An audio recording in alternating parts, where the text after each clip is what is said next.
14h30, 15h30, l'heure du crime sur RTL. Jean-Alphonse Richard. J'ai promis à mon fils que jusqu'au bout, je ne céderai pas. Chaque fois que je vais au cimetière, je dis Cyril, maman va se battre. Cyril, maman va se battre. Bonjour, c'était il y a 35 ans, le dimanche 28 septembre 1986 à Montigny-les-Metz. Les corps de deux garçons de 8 ans, Cyril Benin et Alexandre Beckrich, étaient découverts assassinés. Le début d'une affaire judiciaire sans précédent dans laquelle la justice va emprunter de mauvaises routes, se retrouver dans des impasses, condamner un innocent Patrick Dils et trop longtemps balbutier pour dévoiler le visage d'un coupable. Au final, ce sera celui de Francis Holm, le routard du crime, comme on le surnomme. Francis Holm porte donc aujourd'hui sur ses seules épaules l'abominable tragédie de Montigny-les-Metz.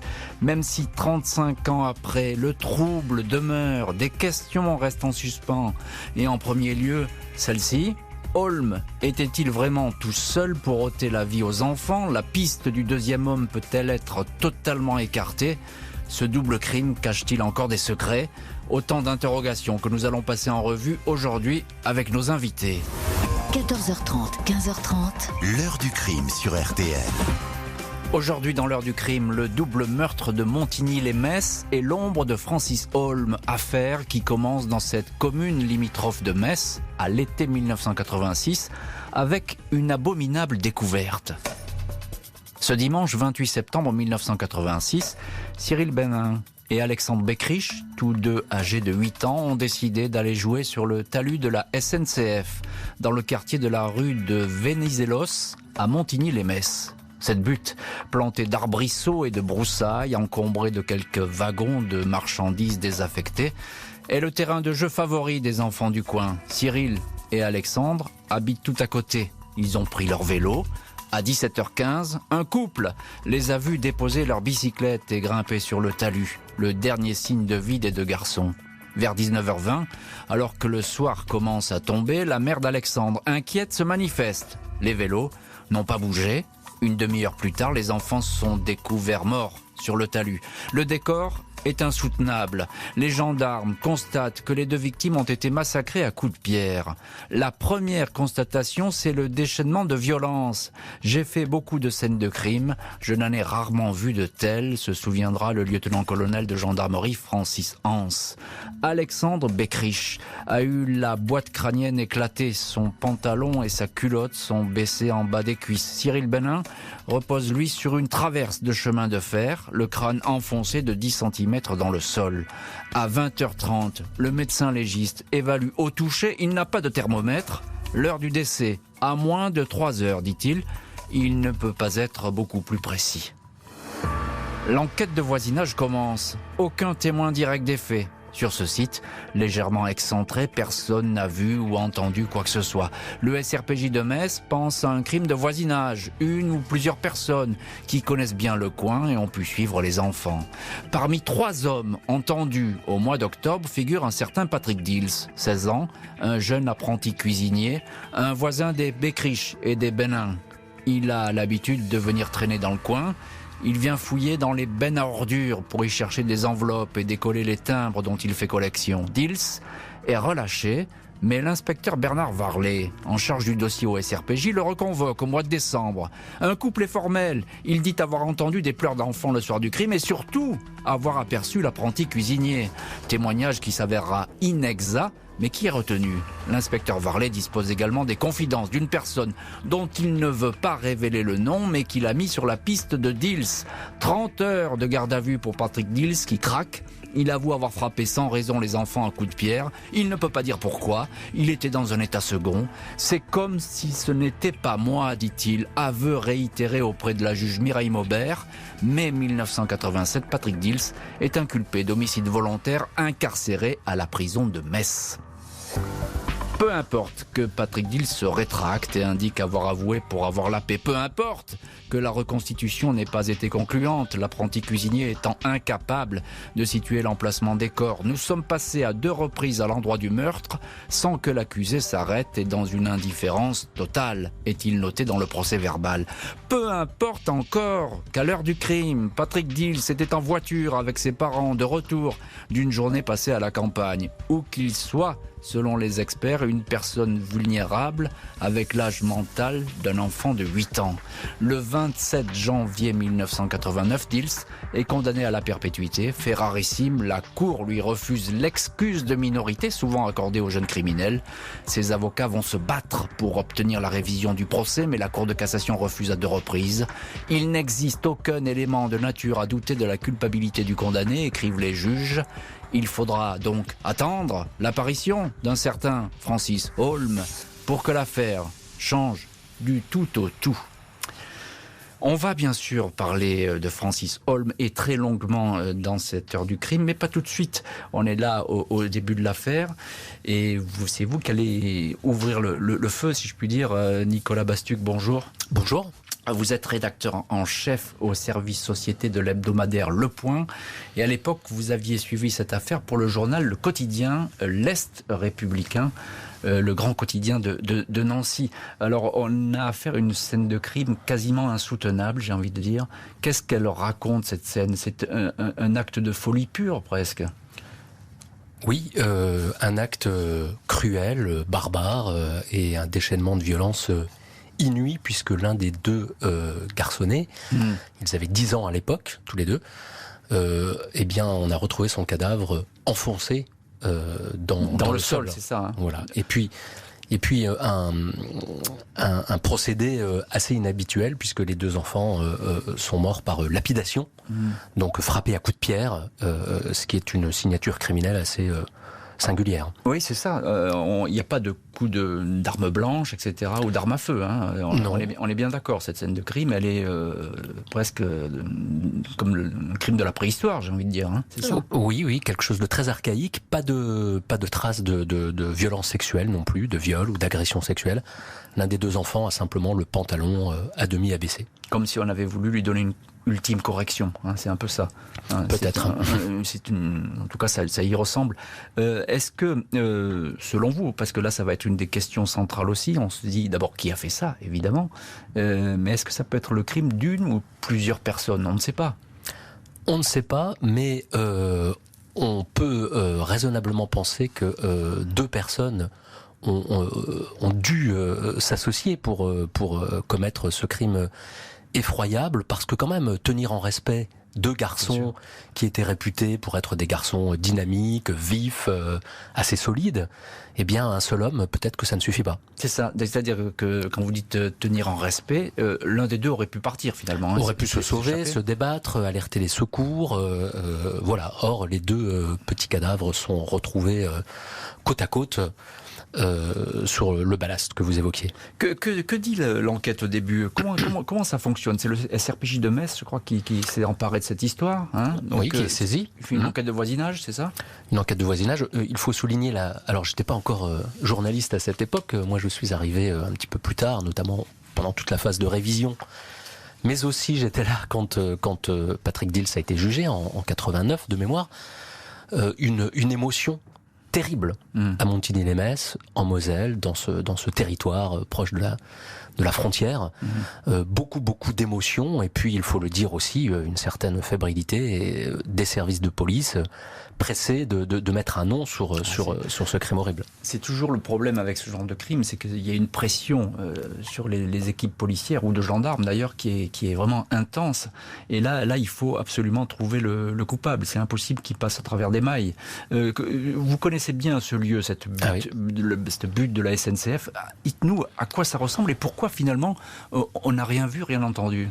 C'est une petite commune qui touche Metz, enfin une petite ville qui touche Metz, qui s'appelle Montigny-lès-Metz. On est vraiment dans la même agglomération. Ça ressemble à une petite impasse, la rue de Venizelos, où habitaient les enfants, mais aussi Patrick Dils, on y reviendra sans doute plus tard. Bien sûr. Et puis cette petite rue est surplombée effectivement d'un talus SNCF où passent les voies. Et donc c'est au sommet de ce talus que les 2 enfants ont été retrouvés morts et ont été assassinés ce 26 septembre 86, 28 septembre 86. Alors il y a 2 personnes finalement qui vont avouer. Oui. Patrick Dils, on l'a dit, qui va se retrouver lui en prison et qui sera jugé. Oui, mais alors lui, c'est la 3e personne à avouer. Alors donc vous allez nous dire, il y a une autre personne aussi, c'est le fameux Henri Leclerc. On va y revenir dans cette émission. Et il y a une 3e personne aussi. Oui, et Grabeau aussi, dénommé Grabeau. Les deux lui m'a échappé, je vous avoue tout de suite. Voilà, les 2 ont été mis hors de cause, notamment Henri Leclerc, parce que lors d'une reconstitution, ou en tout cas d'un transport sur place, il a été incapable d'escalader le talus. Moi, on y reviendra plus tard sur la procédure en révision, mais l'élément qui pour moi plaide le plus en faveur de l'innocence de Patrick Dils, ce sont les 3 PV d'audition des 3 personnes qui, sous les questions de l'inspecteur Varlet, ont avoué. Et une consoeur que je salue peut-être si elle nous écoute, Brigitte Vital-Durand, qui à l'époque était à Libération, qui a fait d'ailleurs, je crois, un livre sur l'affaire, une bande dessinée. Elle a repris les 3 PV et elle en a fait une espèce d'étude de fond et elle a relevé que des pans entiers des aveux, des PV d'aveux, étaient quasiment mot pour mot les mêmes. Voilà. Alors vous connaissez la différence entre le gardé à vue et l'inspecteur de police. C'est l'inspecteur de police qui tape à la machine. Et ça, c'était vraiment pour moi l'élément le plus troublant. Patrick Dils va passer 13 ans en détention avant d'être enfin acquitté et libéré. Tous les regards vont alors se braquer sur le dénommé Francis Holm, tueur en série itinérant qui était sur place quand les 2 enfants ont été tués. En cette année 1992, le maréchal des logis-chefs Jean-François Abgral entend à la prison de Brest le dénommé Francis Holm qui sera bientôt baptisé le routard du crime. Le gendarme Abgral souhaite obtenir des informations sur un homicide, celui d'Aline Pérez, une aide-soignante de 49 ans tuée de 3 coups de couteau en 1989. Abgral connaît ce Holm qui fait des récits souvent hallucinés et à la 3e personne exprime des bribes de souvenirs qu'il faut sans cesse interpréter. Ce jour-là, Holm raconte ainsi une promenade à vélo le long d'une voie ferrée dans l'est de la France et 2 enfants qui lui jettent des pierres. Le serial killer ajoute qu'en repassant un peu plus tard, il se souvient avoir vu 2 petits corps couchés près des wagons, non loin d'un pont. Il précise avoir vu une rue, un talus sur la droite. Il dit être revenu en arrière pour corriger les enfants et indique qu'ensuite, il y avait des policiers et des pompiers partout. Le gendarme Abgral est dans l'expectative. Aucun théâtre de crime ne correspond à ce récit. L'affaire de Montigny-lès-Metz a été jugée. Elle ne figure plus dans les bases de données police, gendarmerie. Des années vont ainsi s'écouler avant que progressivement un lien soit établi entre Holm et le double crime de Montigny. En 1999, le tueur en série est à nouveau interrogé. Il dessine un plan qui correspond au lieu. Suffisamment de doutes pour permettre la révision du procès de Patrick Dils. Les gendarmes soulignent que le mode opératoire correspond à celui de Holm. Quant à la scène de crime, le talus de chemin de fer, c'est le genre d'environnement qu'affectionne le criminel. Francis Holm a encore pour habitude de détruire ses victimes. En avril 1989, le petit Joris Viville, 9 ans, était mort étranglé et avait reçu 80 coups de tournevis. Le moindre détail, le moindre mot peut déclencher chez l'intéressé une rage meurtrière. 3 avril 2001, la cour de révision annule donc la condamnation de Patrick Dils. Nouveau procès. Mais à la surprise générale, Patrick Dils est de nouveau condamné. 25 ans de prison. Le doute est alors dans tous les esprits. Rejugé en avril 2002 à Lyon devant la cour d'assises des mineurs du Rhône, Dils est enfin acquitté, aussitôt libéré. La justice s'est trompée et a laissé croupir un innocent en prison pendant 13 ans. Le double crime de Montigny-lès-Metz n'a plus de coupable. Mais pour les gendarmes, aucun doute. Selon eux, Francis Holm est bien derrière les morts des 2 petits garçons. Il est établi que le tueur en série était employé à l'époque comme manœuvre sur un chantier de Montigny-lès-Metz, à 400 mètres seulement du talus SNCF. Depuis juillet 2001, les enquêteurs disposent en outre d'un nouveau témoin capital, Joachim Cadet, affirme que le 28 septembre 1986, il revenait vers 18h50 d'une partie de pêche avec son beau-frère. Ils ont alors rencontré un homme qui ressemblait trait pour trait à Holm. Il titubait avec du sang sur le visage. L'individu disait avoir chuté sur des cailloux. Un autre témoin, tardif, un enfant, indique lui avoir reconnu Holm sur un vélo. Holm est mis en examen en 2006, mais le juge d'instruction estime qu'il n'existe pas de charge suffisante pour renvoyer le suspect devant une cour d'assises. Le dossier est selon lui trop fragile. Il ne dispose d'ailleurs même pas des scellés du double crime détruits après la condamnation de Dils. Non-lieu en décembre 2007, c'est la douche froide. Seule la famille du petit Cyril Benin fait appel de cette décision. Francis Holm n'a jamais prononcé d'aveu dans cette histoire, il dément même avoir tué. Son mode opératoire, répète-t-il, c'est l'étranglement et l'opinel, mais pas le caillassage. Et il faudra donc encore attendre 6 ans, 6 longues années pour que Holm soit renvoyé devant une cour d'assises. Renvoi obtenu grâce à l'acharnement, j'ai envie de dire comme ça, de la famille Benin. Nicolas Bastuc, journaliste au Point et qui connaissait bien cette histoire. Sans cette famille, sans cet acharnement, ce procès, Holm n'aurait sans doute jamais eu lieu. Oui, je dirais plutôt de l'opiniâtreté. Et il en a fallu de l'opiniâtreté pour effectivement aboutir au procès de Francis Holm, puisque, vous l'avez dit, Patrick Dils a été acquitté de ce double crime en révision au terme de 3 procès en 2002. Et ce n'est qu'en 2014, de mémoire, que le premier procès de Francis Holm interviendra pour plein de raisons. Des magistrats qui voulaient garder le dossier par devers eux, d'autres qui n'y croyaient pas, ont prononcé un non-lieu, effectivement. Et c'est l'opiniâtreté de Madame Benin, de son avocate, Dominique Beaupetit, qui ont fini par payer, entre guillemets, en tout cas, aboutir à ce procès. Mais tout de même, Nicolas Bastuc, le juge d'instruction l'a dit à l'époque, il n'y a pas assez d'éléments, on ne renvoie pas. C'est une réalité, non, pour l'instruction à ce moment-là? Écoutez, si vous voulez mon avis, je suis en désaccord avec cette décision, et pour avoir suivi quand même un certain nombre de procès d'assises, je peux vous dire qu'il y a beaucoup de dossiers où il y a beaucoup moins de charges dans les dossiers. D'accord. Donc le fait est, c'est que Holm va être renvoyé évidemment devant les assises. On a en ligne maître Liliane Glock. Bonjour maître Glock. Bonjour. Merci beaucoup d'avoir accepté l'invitation de l'heure du crime. Vous êtes l'avocate historique, j'ai envie de dire, et depuis des années de Francis Holm. Là, on n'est pas encore au procès, on va en parler dans un petit moment, dans les chapitres suivants. Votre client, Francis Holm, dès le début, il ne reconnaît absolument rien dans ce crime. Ce n'est pas lui. Tout à fait. Et c'est quelque part original parce qu'il a quand même reconnu un certain nombre de choses. Même s'il est revenu sur certains aveux, si vous voulez, dans pas mal d'affaires, il reconnaît. Il dit, bah oui, ok, au moins il dit j'étais là. Bon.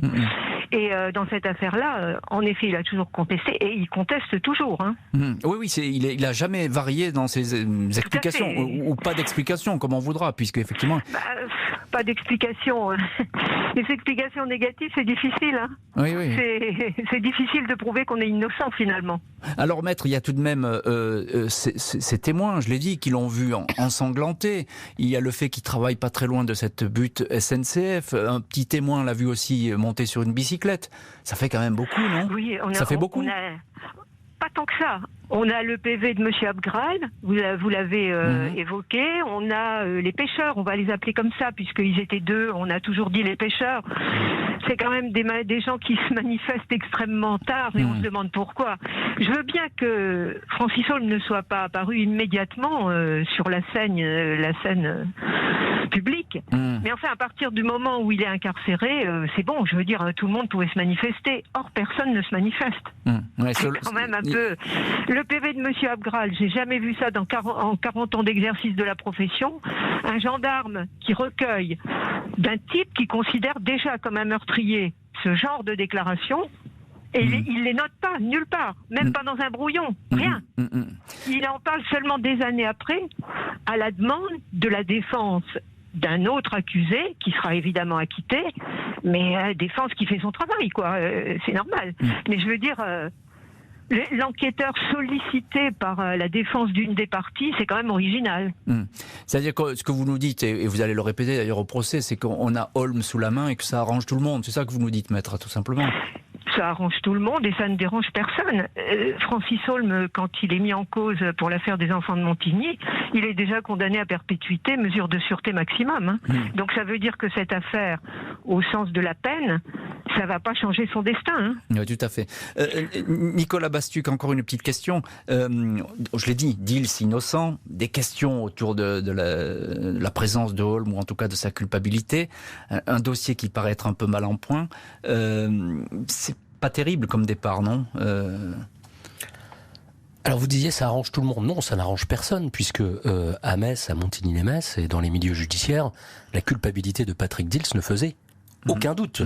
Donc, non, je ne parlais pas de Dils. Hein. Mais, on est d'accord. Voilà. Il n'y a pas de Dils n'est pas coupable, etc. Il a été acquitté. C'est pas la question. Je parle du dossier lui-même. Il y a des questions sur Holm, effectivement, qu'on peut se poser légitimement. C'est pas si clair que ça. On n'a pas d'aveu. Voilà, c'est ça. Mais on a un certain nombre d'éléments pouvant laisser penser qu'il est compromis dans cette affaire. Il travaillait tout près de là. Effectivement, ça n'en fait pas un coupable. Il a été interné à l'hôpital psychiatrique de Jury 15 jours après. On sait qu'à chaque fois qu'il a commis un meurtre, il a été interné quelques jours plus tard. Devant les gendarmes qui ont réalisé le supplément d'information ordonné par la présidente de la cour d'assises du Rhône, il a fait un schéma quasi parfait des lieux du crime. Les enquêteurs ont évoqué, alors ça c'est vrai que ça a été un peu sujet à caution parce que c'est pas un élément de preuve intangible, mais ils ont évoqué la quasi-signature criminelle de Francis Holm. Donc il y a des éléments. Je dis pas qu'il est coupable, c'est pas moi de le dire, mais on peut pas dire que le dossier était vide. Francis Holm reste sur ses positions. Il répète que pour Montigny-lès-Metz, ce n'est pas lui qui a tué. Il ne va toutefois pas échapper à un procès qui va être l'objet d'un incroyable coup de théâtre. Mardi 1er avril 2014, s'ouvre pour Francis Holm un procès prévu pour durer 3 semaines. Il doit répondre des crimes de Cyril Benning et Alexandre Bekricht, massacrés tous deux à coups de pierre au mois de septembre 1986. Un double meurtre qu'il ne reconnaît pas. Avant même l'ouverture des débats, le planning des audiences a été complètement chamboulé. Et la perplexité s'est emparée de la salle d'assises. 28 ans après les faits, 2 témoins, un retraité de la SNCF et une clerc d'avocat, sont entendus. Le premier affirme avoir vu un dénommé Henri Leclerc courir à l'heure du crime avec un t-shirt maculé de sang. La deuxième témoin indique que le même Henri Leclerc lui a raconté, rouge et en transe, comment il avait agrippé et peut-être même gifler les enfants sans déclarer qu'il les avait tués. Leclerc est loin d'être un inconnu dans le dossier. En 1986, à 2 reprises, cet employé d'imprimerie qui travaillait près du talus SNCF a avoué les meurtres, mais ses propos n'avaient pas été jugés fiables. Leclerc est-il le tueur? Accompagnait-il Holm ce jour-là? Un coup de théâtre. L'affaire se retrouve tout de suite sans dessus-dessous. Mercredi 2 avril, 2e jour du procès, le fameux Henri Leclerc est entendu de manière anticipée. L'audition tourne vite en rond. Moi, j'ai rien vu, j'étais pas là. Il dément avoir attrapé les enfants. Ce que j'ai dit, c'était faux, c'était n'importe quoi. Je les ai pas tués, j'étais pas là. Appelé à s'exprimer, l'accusé Francis Holm accable le témoin Leclerc. J'ai vu un homme violent qui descendait le talus, il m'a fait peur. Il avait du sang sur le t-shirt et le pantalon, c'était bien Henri Leclerc. Un Leclerc qui affirme n'avoir jamais vu Francis Holm de sa vie et ne le connaît pas. Selon lui, Holm ment. Le ministère public estime que le dossier en l'état ne peut pas être jugé. Un complément d'enquête est nécessaire. Il pourrait exister des charges contre une autre personne, estime le président de la cour d'assises. Le procès est renvoyé. Maître Liliane Glock, vous êtes en ligne dans l'heure du crime aujourd'hui. Vous êtes l'avocate de Francis Holm. Incroyable coup de théâtre devant une cour d'assises. C'est peut-être même du jamais vu à ce point-là. Vous l'avez senti venir, ce coup de théâtre? C'était prévisible? Non, pas spécialement, mais si vous voulez, moi je suis tout à fait étrangère à cette histoire-là. Moi je ne défends pas Francis Holm en accusant Henri Leclerc. Ah, je dis pas ça, mais donc, je dis pas ça. Je pose simplement la question de savoir. L'émission, c'est un peu un réquisitoire contre Francis Holm, avec assez peu de possibilités de répondre, en tout cas moins qu'au tribunal. Et si vous voulez, moi, cet épisode Leclerc, Francis Holm, en effet, l'a accusé à l'audience. Si je me souviens bien, il a parlé d'un type rougeau ou qui était rouge dans la figure, enfin, quelque chose d'assez imprécis. Soit dit en passant, quelque chose de pas très sensé, hein, pour dire la vérité. Et moi, je l'ai jamais soutenu là-dedans. Hein. Ouais. Mais c'est un des gros problèmes de cette affaire. On peut faire dire n'importe quoi à Francis Holm. Oui, c'est alors, un gros problème. Au-delà du problème Francis Holm, ce que je veux dire par là, c'est que là, il y a tout de même l'apparition d'un deuxième homme possible. C'est quand même, c'est troublant, maître. Et puis il y en a d'autres dont on n'a pas parlé, parce que en dehors de Patrick Dils, qui est définitivement acquitté en garde à vue, il n'y a pas que lui qui a passé des aveux. Hein. Il y en avait encore un autre aussi. Oui, on en a parlé un petit peu au début de l'émission. Donc il y a du monde dans le dossier. Hein. Oui, donc ça ouvre des perspectives. Nicolas Bastuc, journaliste au Point, et vous aviez suivi cette affaire à l'époque pour l'Est républicain. Qui est cet Henri Leclerc ? Il y a beaucoup de choses qui tout de même le mettent en scène dans cette histoire. Disons que son nom revient tout le temps. Effectivement, et depuis le début. Maître Glock vient de le rappeler, en 86, il est l'un des trois, avec Patrick Dils et le dénommé Grabeau, qui ont effectivement reconnu les faits. Lui a été mis hors de cause ensuite par l'inspecteur Varlet et ses coéquipiers. En 92, quand Francis Holm est arrêté par le gendarme Abgral et interrogé par lui, et qu'il commence à évoquer son périple criminel, il parle d'un Leclerc-Henri. Ah oui. Il en parle. Alors, Holm mélange toujours les lieux, les situations. Est-ce qu'il le fait sciemment ou pas ? On n'en sait rien.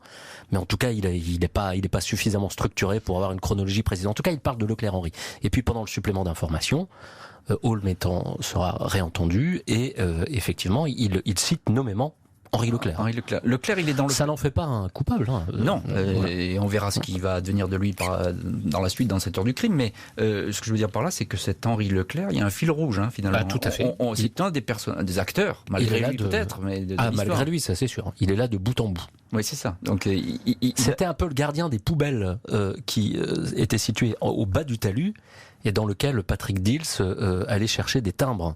Et il ne supportait pas que les enfants aillent mettre un peu le bazar dans ces poubelles. Et encore une question, Nicolas Bastuc, là, avec ce coup de théâtre, les familles, elles sont totalement dans l'expectative. Ça fait des années qu'elles attendent d'avoir la vérité. La vérité leur échappe à nouveau.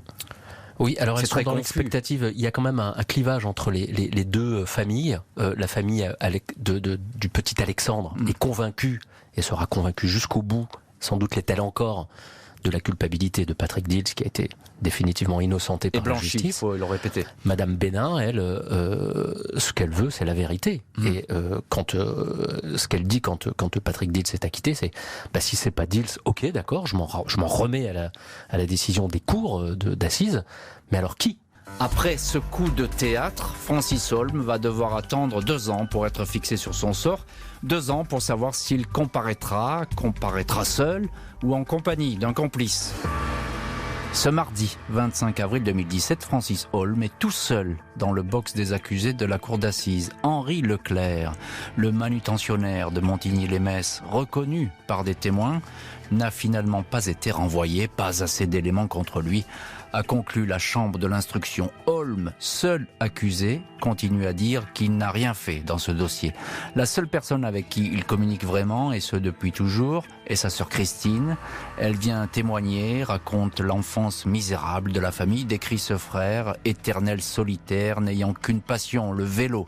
Francis est devenu un vagabond. Il a fait sa route et rencontré les mauvaises personnes, dit-elle. Christine s'adresse alors à son frère. « On va y arriver. Tu es dans un tunnel là. Mais es-tu capable de me dire si c'est toi, Francis, pour Montigny-les-Metz ?» Holm se lève, la regarde et répond « Non, ça n'est pas moi ». 31 ans après les meurtres de Cyril et Alexandre, le dossier d'accusation apparaît dans le plus parfait désordre.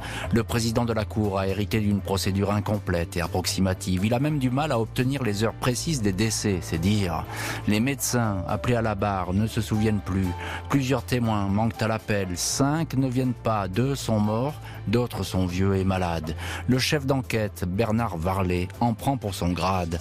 Le président lui reproche de n'avoir versé dans la procédure aucun portrait robot robot, aucune fiche photographique, de n'avoir pas noté la présence du dénommé Francis Holm sur place, de ne s'être intéressé qu'à Patrick Dils, au point de lui mettre le grappin dessus.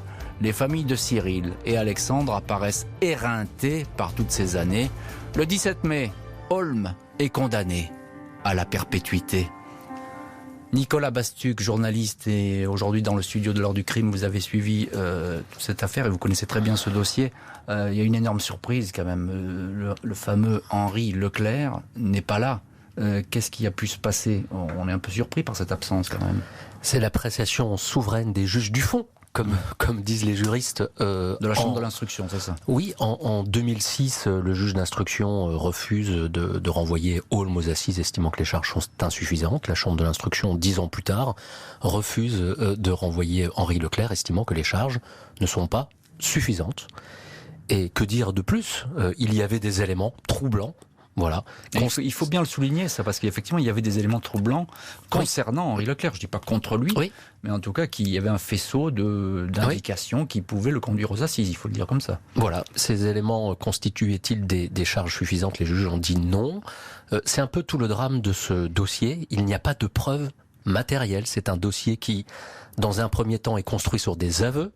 Et dans un deuxième temps, je parle de la procédure qui visait Francis Holm, est construit, vous l'avez dit, sur des faisceaux. Sur des faisceaux de présomption. Sur des constructions intellectuelles, sur des raisonnements, sur des intuitions. Donc c'est fatalement, Nicolas Bastuc, un dossier bancal, on est bien d'accord. Un petit mot quand même. Il n'y a pas d'ADN à l'époque. Hein. Alors non, il n'y a pas d'ADN. On est 2 ans après l'affaire Grégory. Et comme dans l'affaire Grégory, il n'y a pas d'ADN, les scellés sont détruits, c'est un peu la pagaille, la scène du crime est plus ou moins préservée. Donc ça c'est sûr. Un dossier qui n'est construit que sur des aveux est forcément un dossier bancal. De même qu'aujourd'hui, un dossier qui n'est construit que sur une empreinte ADN, on n'a pas le temps de l'évoquer, mais est aussi un dossier, bien sûr, un dossier bancal. Bien sûr. Maître Liliane Glock, vous êtes en ligne dans l'heure du crime, avocate de Francis Holm. Quel est le visage de votre client à ce procès ? Il continue, lui, à dire « je n'y suis pas ». Hein. Il va même le dire à sa sœur. Oui, c'est sûr que c'est la seule chose qui soit vraiment constante chez lui. Hein. Il a toujours contesté ça. Et comment voulez-vous prouver qu'il n'a rien fait ? Si vous avez une méthode, dites-le moi. Oui, c'est effectivement un reverso, comme on dit. Qu'est-ce que vous voulez dire ? On vient m'avancer un faisceau d'éléments. Mais ce faisceau d'éléments n'est un peu pertinent que parce qu'il concerne Francis Holm.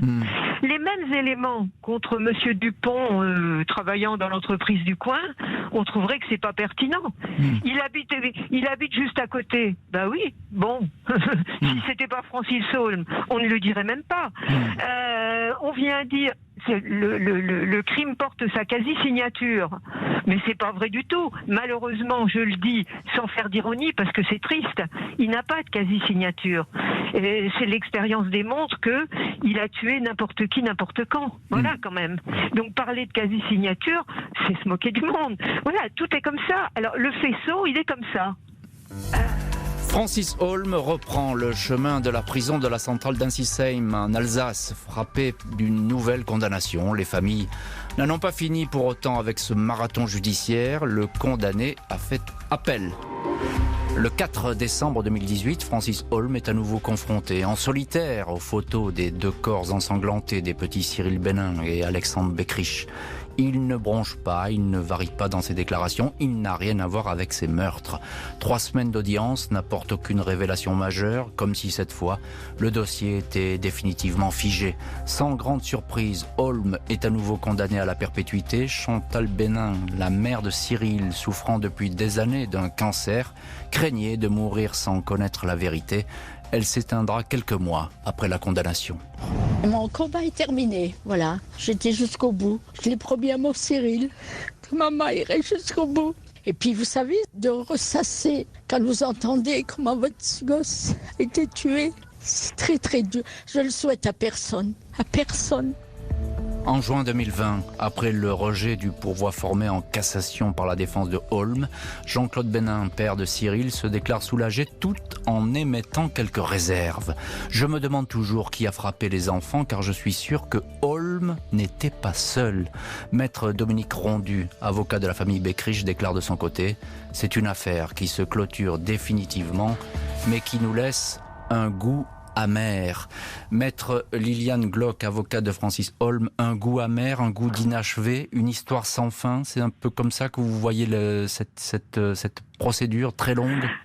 Écoutez, moi oui, évidemment, puisque mon client a toujours contesté, mais j'observe à écouter Madame Bénin, ce qu'il y a quelque chose quand même d'émouvant. Cette dame étant Bien morte sûr. Maintenant, ça fait quelque chose. Et si vous voulez, l'audience à Metz avait été assez particulière parce que elle avait engagé le dialogue avec Francis Holm à l'audience. Et je vois que je ne suis pas seule à me poser des questions. Et dites-nous un mot sur ce dialogue qui avait été engagé par Madame Béningue avec Francis Holm, parce que c'est un moment important et très émouvant, je crois. Oui, et puis c'est assez extraordinaire quand même. Bien sûr. Cette femme, on lui présente celui qui est considéré comme le meurtrier de son enfant. Et elle engage le dialogue avec lui. Je crois que Madame Bénin, en dehors de la culpabilité ou pas, Madame Bénin a saisi la personnalité de Francis Holm et elle a réussi à entrer en communication avec lui, ce qui n'est quand même pas une évidence vu leur position respective. Bien quand sûr. même. Elle s'est avancée dans le prétoire, le box à Nancy est au niveau, tout le monde est au même niveau, c'est pas une estrade, et voilà, ils ont dialogué, on n'était plus dans un tribunal, quoi. C'était assez extraordinaire. Et elle aurait souhaité le Nicolas rencontrer. Bastuc. Oui, Madame Bénin aurait souhaité rencontrer Francis Holm en prison pour poursuivre avec lui ce dialogue. Vous confirmez, Liliane Glock, Je sais que ça se fait dans d'autres pays. En France, c'est un truc. C'est un peu plus compliqué, bien sûr. Mais oui, mais enfin, il y a d'autres systèmes juridiques qui connaissent ça. Moi, je dois dire, je me serais absolument pas opposée. Tout à fait. Maître Glock, je sais que vous êtes régulièrement en ligne téléphonique, en conversation avec votre client, Francis Holm. Dans cette histoire, est-ce qu'il vous parle encore de cette histoire aujourd'hui, ou il a zappé, il a effacé écoutez, tout ça? Un petit élément qui est peut-être anecdotique. Il a reçu une citation, une convocation devant la cour de la chambre de l'instruction de Versailles, parce que le parquet général voulait détruire ce qui restait comme scellé. Et je lui dis, vous voulez qu'on fasse quoi? Il dit, je veux pas. Il s'est opposé. Et la cour lui a donné raison. C'est une très petite victoire, mais la Cour lui a donné raison et a refusé au parquet général la destruction des scellés qui restent, parce qu'il ne reste plus grand-chose. Oui, c'est ça. C'est-à-dire que malgré ce qu'on peut dire de Holm, c'est-à-dire ses délires, ces espèces d'interprétation des faits, etc., sur cette histoire, il a une constante, ça on peut le souligner, coupable ou coupable pour la justice, mais il a une constante. L'affaire du malheureux enfant Visil, il a reconnu pendant un bon bout de temps, pendant des années. Et à un moment donné, à l'occasion d'autres affaires, il a dit non, c'est pas moi. Donc il est revenu là-dessus. Mais en ce qui concerne les enfants de Montigny, il n'y a pas de variation. Nicolas Bastuc, je vous repose presque la même question. Il y a un goût quand même d'inachevé dans cette histoire. On a l'impression, vous le disiez au début, il y a peut-être un deuxième homme, c'est tout à fait possible. Celui-là, on l'a pas trouvé en tout cas. Oui, il est inexact juridiquement de dire que l'affaire est définitivement close. Il y aurait deux possibilités. Francis Holm pourrait toujours introduire une requête en révision si des éléments nouveaux apparaissaient. Et puis, si, à contrario, des éléments à charge, des charges nouvelles, étaient mises au jour concernant Henri Leclerc ou d'autres, eh bien, l'affaire pourrait être rouverte sur charge nouvelle. Donc, effectivement, pour le moment, il semblerait que l'apaisement judiciaire ait fonctionné, et que le dossier soit refermé.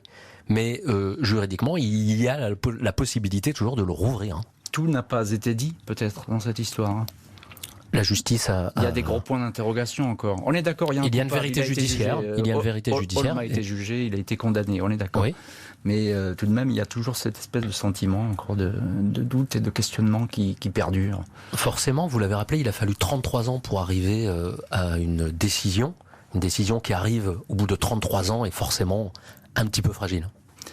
Merci beaucoup Nicolas Bastuc et Maître Liliane Glock d'avoir été les invités de l'heure du crime. Merci à l'équipe de l'émission. Justine Vignot, Marie Bossard à la préparation. Boris Pirédu était à la réalisation.